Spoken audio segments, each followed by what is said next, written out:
পৃথিবীর সবচেয়ে বড় বিমানবাহী রণতরী সার্ভিসে আনতে যাচ্ছে চীন, যা বাংলাদেশের নিরাপত্তা নিশ্চিত করবে।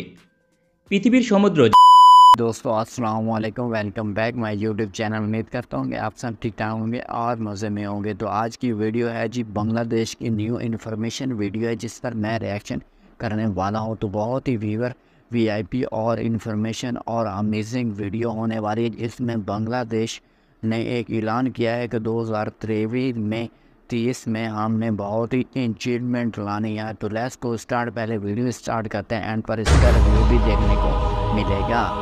পৃথিবীর সবচেয়ে বড় বিমানবাহী রণতরী সার্ভিসে আনতে যাচ্ছে চীন, যা বাংলাদেশের নিরাপত্তা নিশ্চিত করবে। পৃথিবীর সমুদ্র যে দেশের নিয়ন্ত্রণে থাকবে ওই দেশ বিশ্ব শাসন করবে।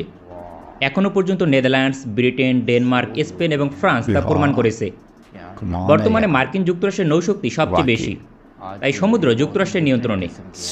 বর্তমানে পৃথিবীকে শাসন করে যাচ্ছে মার্কিন যুক্তরাষ্ট্র, কিন্তু সময়ের সঙ্গে সঙ্গে চীনের অর্থনীতি এখন যুক্তরাষ্ট্রকে টেক্কা দিচ্ছে। তাই সমুদ্রের নিয়ন্ত্রণ নিতে চীন বিপুল পরিমাণে যুদ্ধজাহাজ নির্মাণ করে যাচ্ছে। কিন্তু সমুদ্রে আধিপত্য বিস্তারের মূল ভিত্তি হচ্ছে বিমানবাহী রণতরী। চীনের নৌবাহিনী বর্তমানে 2টি বিমানবাহী রণতরী অপারেট করে, যার ডিসপ্লেসমেন্ট 60 থেকে 70 হাজার টন এবং কি পারমাণবিক শক্তি চালিত নয়।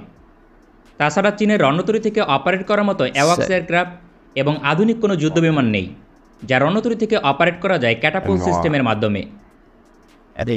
বিমানবাহী রণতরীতে ক্যাটাপুল সিস্টেম না থাকার অর্থ ওই ধরনের রণতরী বিশ্বমানের নয়। দ্বিতীয়ত অবশ্যই পারমাণবিক শক্তি চালিত হতে হবে।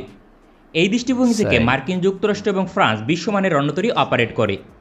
তবে চীন শীঘ্রই পৃথিবীর সবচেয়ে বড় অর্থনৈতিক শক্তি হিসেবে আবির্ভূত হতে যাচ্ছে, যার কারণে নৌবাহিনী শক্তি বৃদ্ধির কোনো বিকল্প নেই। এজন্য 2030 এবং 2040 সাল পর্যন্ত 2টি পরিকল্পনা নিয়ে কাজ শুরু করেছে। এই সময়ের মাঝে 10টি বিমানবাহী রণতরী অপারেট করবে চীনা নৌবাহিনী, যার মাঝে 60টি হবে পারমাণবিক শক্তি চালিত এবং ক্যাটাপুল সিস্টেম থাকবে। মার্কিন যুক্তরাষ্ট্রের সবচেয়ে আধুনিক রণতরী থেকেও আকারে বড় হবে। বর্তমানে চীন একসঙ্গে 3টি বিমানবাহী রণতরী নির্মাণের কাজ শুরু করেছে। এগুলো হচ্ছে টাইপ 003, টাইপ 004 এবং 005। এর মাঝে টাইপ 003 এর ডিসপ্লেসমেন্ট 90,000 থেকে 1 লক্ষ টন পর্যন্ত। এটি হবে চীনের প্রথম সুপার ক্যারিয়ার। তবে এখানে থাকবে না পারমাণবিক প্রযুক্তি, ফলে অভিজ্ঞতা এবং টেকনোলজিগত দিক থেকে মার্কিন যুক্তরাষ্ট্রের সুপার ক্যারিয়ার থেকে অনেকটাই পিছিয়ে থাকবে। চীনের পরবর্তী বিমানবাহী রণতরী টাইপ 004 থেকে যুক্তরাষ্ট্রের সঙ্গে প্রতিদ্বন্দ্বিতা শুরু হবে। অভিজ্ঞতা, পারমাণবিক শক্তি চালিত এবং ক্যাটাপুল সিস্টেম সব কিছুই থাকবে। ডিসপ্লেসমেন্ট হবে 1,10,000 টন পর্যন্ত।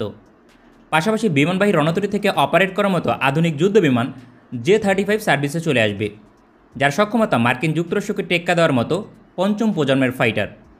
এছাড়াও KJ-600 অ্যাওয়াক্স এয়ারক্রাফট সার্ভিসে আসবে, যা রণতরী থেকে অপারেট করা সম্ভব। মার্কিন যুক্তরাষ্ট্রের পর পৃথিবীর দ্বিতীয় দেশ হিসেবে এই কৃতিত্ব অর্জন করবে চীন। এই ধরনের একটি রণতরী থেকে 70টি যুদ্ধবিমান পরিচালনা করা সম্ভব। 2026 সালের মাঝে সার্ভিস আসার কথা রয়েছে টাইপ 004 বিমানবাহী রণতরীর। পরবর্তীতে প্রতি 2 থেকে 3 বছর পর একটি করে রণতরী সার্ভিসে আনবে চীনা নৌবাহিনী। 2040 সাল নাগাদ 10টি ক্যারিয়ার স্ট্যাক গ্রুপ তৈরি করবে, যা সরাসরি মার্কিন যুক্তরাষ্ট্রকে চ্যালেঞ্জ জানাতে সক্ষম হবে। চীনের ক্রমবর্ধমান নৌশক্তি শুধুমাত্র চীনের জন্য গুরুত্বপূর্ণ এমন নয়। চীনের পর সবচেয়ে লাভবান হবে বাংলাদেশ এবং পাকিস্তান।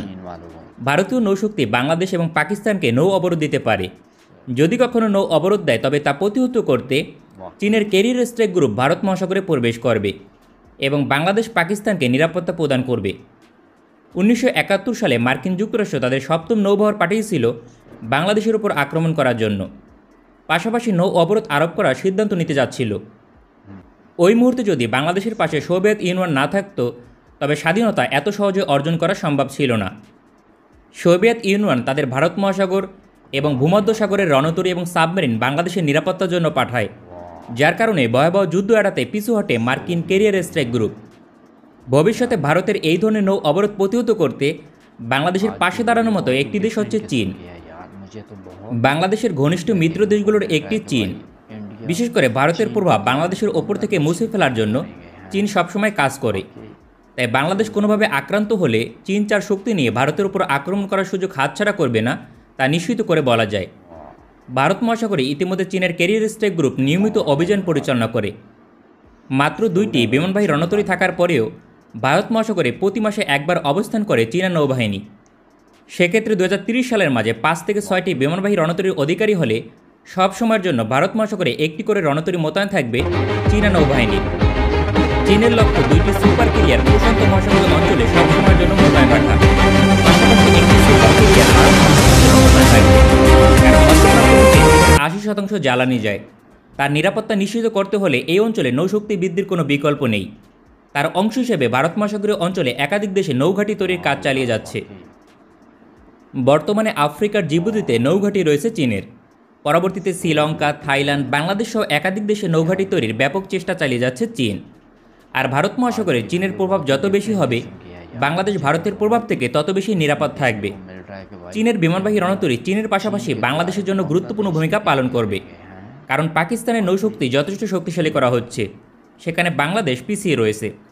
তাই চীনের নৌশক্তির উত্থান বাংলাদেশের নিরাপত্তার জন্য পরোক্ষভাবে গুরুত্বপূর্ণ ভূমিকা পালন করবে। তাছাড়া মার্কিন যুক্তরাষ্ট্রের প্রভাব পৃথিবীতে যত কমবে, তার সঙ্গে সঙ্গে এশিয়ার দেশগুলো তত বেশি শক্তিশালী হবে।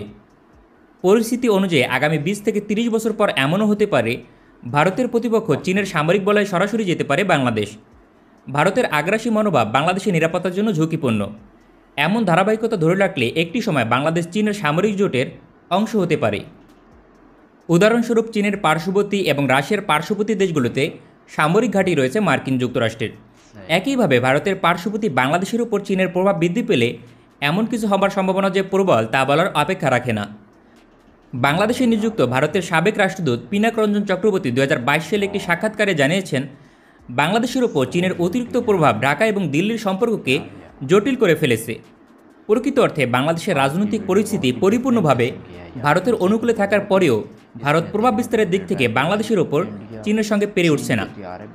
সুতরাং রাজনৈতিক পরিস্থিতি যদি কখনো পরিবর্তন হয়, তবে ভারতের অবস্থান কী হবে তা নিশ্চিত আর বলতে হবে না।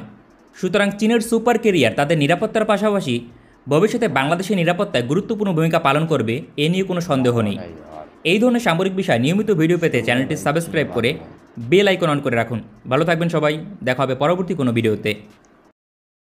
गाइस ये थी वीडियो जिसमें मैंने देखा कि भाई बांग्लादेश वालों ने ऐलान कर दिया कि हम ऐसी चीज़ें तैयार कर रहे हैं 2023 में, 23 में, जो कि बहुत ही अचीवमेंट है और बहुत ही बड़ा ऐलान कर दिया कि भाई हम अपने फ़िज़ाइली जो मिसाइल हैं या फ़िज़ाइली जो तैयारे हैं ना, हम 2030 में इसे मुकम्मल कर देंगे। और बहुत ही अचीवमेंट इंडिया के साथ जो भी मुल्क हमारे साथ टक्कर लेना चाहेगा, हम उसे मुंह तोड़ जवाब दे सकते हैं। तो वाकई यार माशाल्लाह ऐसा होना चाहिए कि अपने पास भी कोई मिलिट्री पावर और ऐसी मशीनरी आज होनी चाहिए कि जो हमारे मुल्क को हिफाजत के लिए बेहतरीन बनाई जाती हैं। तो बहुत ही बांग्लादेश वालों के लिए ये अचीवमेंट है, बहुत ही व्यूअर, बहुत ही इसमें देखने को मिलता है कि भाई वाकई बांग्लादेश इतनी तरक्की कर चुका है और करने वाला है।